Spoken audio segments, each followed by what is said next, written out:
collective, comme on sait déjà, chaque interaction entre toi et moi est écrite dans le monde des esprits. Cette fois-ci encore de San Andrés, Colombie, depuis cette belle île où on a appris aujourd'hui sur la colonisation, sur leur culture, sur l'époque de quand leurs ancêtres ils étaient dans une situation pas très facile. Je me suis acheté ce petit collier qui dit Rasta, Rastafarian for life, pour toujours. Et puis, on était dans une petite voiture qui s'appelle la Chiva avec maman. On écoutait une chanson un peu Rasta qui disait ils te veulent vivant, mais l'esprit, avec ton esprit, mort. Je me suis dit, c'est vraiment ma lecture pour aujourd'hui.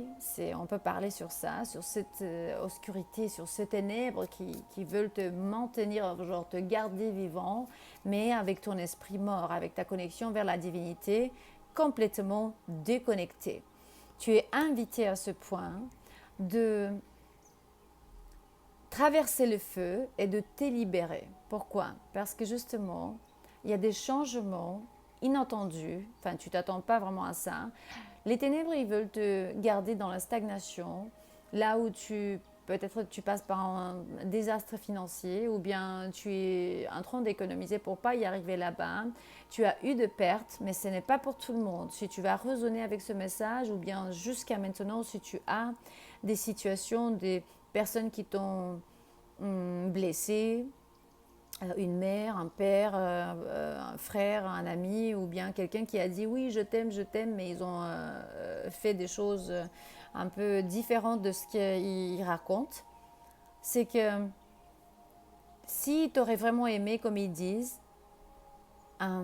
ils n'auraient pas attenté à te faire du mal dans cette façon donc, où ils sont en train de nier parce qu'à la fin ils disent oui je t'aime, je veux que tu sois bien, mais ils te mettent un peu dans leur doute personnel. Donc comment cette obscurité travaille, c'est que c'est vraiment, il y a des entités, vous pouvez même lire le témoignage de certaines personnes, on a écrit sur le mur de cette chaîne, pour la retraite de février qu'on a eue dans le temple de Taita José Mora, pour l'ayahuasca retraite.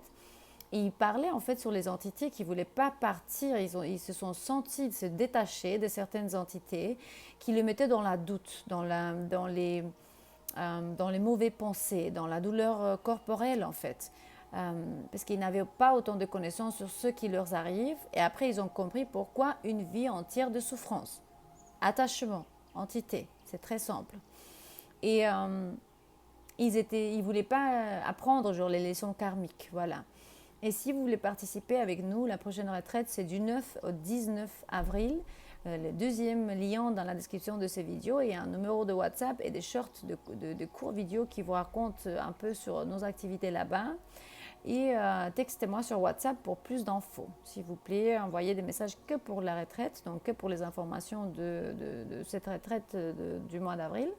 Et si tu veux acheter l'oracle de l'ascension globale, tu l'as juste ici. Il parle sur la bataille des anges de terre contre l'obscurité, cette particulière obscurité qui veulent que tu sois vivant mais ton esprit mort, pour élever les énergies de la terre. On va parler sur quelqu'un qui est un guérisseur, un chaman, un herbaliste, quelqu'un qui est un prof, tu fais peut-être de la hypnose ou bien reiki, ou il se peut que tu fais même tu te sens dans un appel sacré. Tu peux peut-être faire des cérémonies de médecine, pas seulement ça, il y a le cacao, l'iboga, beaucoup d'autres, le kambo, qui sait, tu es dans la médecine ancestrale ou bien un thérapeute holistique. Tous les guérisseurs, le chaman, cet oracle, il est traduit en 4 langues. Tous les guérisseurs, le chaman, herboriste, enseignant, le maître, les élus sont appelés pour la renaissance.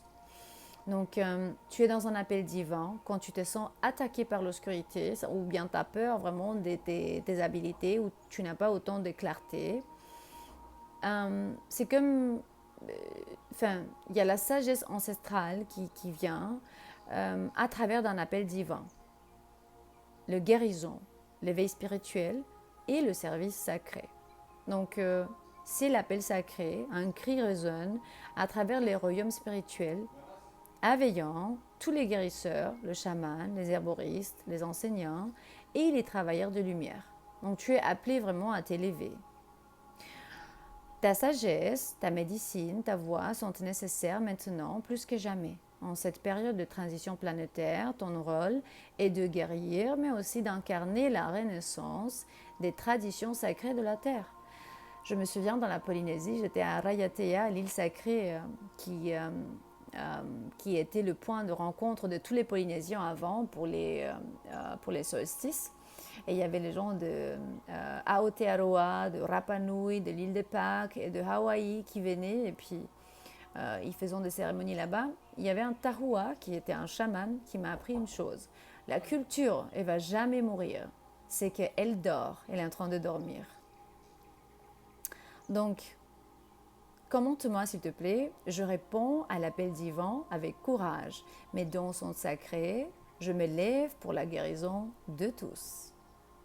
Alors, tu es invité à relâcher, libérer le peur et simplement révéler les secrets à ton intérieur parce que tu sais vraiment on va dire, là où les aspects dans ton intérieur, là où l'obscurité peut être ancrée. Ça veut dire, moi je suis quelqu'un qui est très fort de caractère. Du moment où quelqu'un vient devant moi, l'obscurité devant lui, il sait qu'il on va dire, quel bouton il va appuyer pour pouvoir m'attaquer. Voilà. Tu sais exactement quels sont tes secrets intérieurs que tu puisses travailler, genre tes aspects intérieurs pour qu'ils ne puissent pas te toucher. Taita José Mora m'avait dit que son maître, Abuelo Kerubin, lui disait que si tu vas voler très très très haut comme le condor ou bien comme le águila, comme les oiseaux, l'obscurité ne va pas te attraper. Ça veut dire énergétiquement, bien sûr. Comment? À travers de la gratitude, à travers de l'amour, à travers de l'inconditionnel. Tu reprends ton état intérieur de nouveaux commences, d'opportunités, de positives, d'abondance, de croissance et de stabilité et de sécurité, vraiment. Tout va bien se passer. On est bien, on est ici pour apprendre, mais on est ici aussi pour profiter de la vie, pas que pour souffrir. Donc attention à la autodéception, parce qu'on est en train de nous manipuler nous-mêmes et on ne se rend pas compte, mais d'une grande façon. L'obscurité travaille aussi à travers de l'insécurité, parce qu'on nous conditionne vraiment. Il y a certaines affections dans le monde présent, donc dans ton comportement. Il se peut que tu te dis, moi je peux le faire, ou bien à l'inverse, tu crois j'en peux plus, mais à la fin les choses ils ne sont pas comme tu crois. Simplement me dis des choses cachées, tu es beaucoup plus fort de ce que tu peux même t'imaginer. Et on va tirer encore une carte dans différents paquets, on va voir déjà qu'est-ce que tes guides, tes anges, tes ancêtres veulent te dire par rapport à cette obscurité qui veut vraiment ton esprit mort, mais il te tient vivant pour que tu puisses payer les taxes, aller au travail, simplement être le leader de je ne sais pas qui. C'est l'illusion vraiment de que nous, on est ici et on est en train de profiter de nos vies. On n'est qu'en train de nous faire de soucis par rapport à venir et qui nous conduit et tout ça. Voilà, ils sont en train de nous mentir, de nous dire de conneries, pour nous faire dévier vraiment de notre vie et de notre droit. Enfin, nous, on est ici comme des petites batteries pour certains êtres extraterrestres, on va dire. Concentre-toi sur la promotion de qui tu es. Mets-toi dans un entourage avec des personnes qui vont te voir et qui vont te apprécier. Parce que vraiment, ton indépendance, ta loyauté, l'obscurité, les ténèbres, ils sont en train de tester aussi ta loyauté. Environ où tu vas aller, qu'est-ce que tu vas faire. Par exemple, depuis que je suis arrivée là en Amazonie, j'ai pris quelques jours vacances, mais j'aide beaucoup dans la communauté. Tout ce qu'ils veulent, c'est de m'envoyer là où les autres taïtas, justement. La loyauté, hein, je vois vraiment que c'est très important. Travaille ton caractère impulsif. S'il y a vraiment des caractères comme ça, ça peut être dans ton désavantage parfois. Et,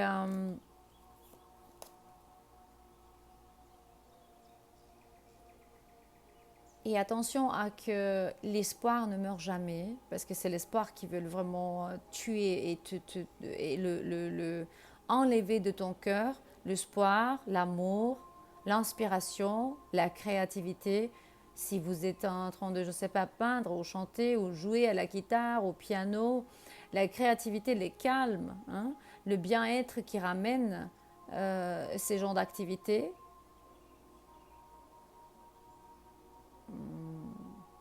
La spiritualité, la positivité. Donc, tes pratiques spirituelles, n'oublie pas de méditer, peut-être, ou bien n'importe ce que tu aimes. Par exemple, moi, j'écoute beaucoup de musica medicina, el canto medicina. C'est mon truc. Ça me ramène vraiment des états. Je suis très heureuse quand j'écoute ça. Ça me fait rentrer la positivité, la foi, le guérison, je sais pas, la régénération de toutes les cellules de mon corps. Et la tranquillité, hein, pour que tu puisses pas profiter de la vie. C'est ça que les ténèbres ils veulent. Hein. Attention. Plus de foi dans l'avenir. Aille plus de foi et montre l'énergie de guérison. Donc j'ai l'étoile ici, il me dit, tu as promis d'aider. Sûrement tu as promis, c'était un pacte dans le monde des esprits, comme j'ai vu le pacte à travers de la médecine ancestrale, j'ai vu le pacte que je fais avec ce taïta que je soutiens en ce moment. C'était vraiment de nous souvenir de qui on est à travers des vies et des vies, à travers de la médecine. C'était pas la première fois qu'on faisait ça. Donc, ils te veulent vivant, mais ton esprit mort. Travaille, mange, dors, paye taxes, repeat. Répétez. Trouve la joie. Sinon, tu sais déjà, ils vont se nourrir de toi. Mais pourtant, tu trouves la joie, ils vont mourir de faim. Il ne faut pas réagir à ce genre d'énergie. Simplement, souris et trouve le bien-être à l'intérieur. Ça y est pour aujourd'hui. Je t'aime et à la prochaine.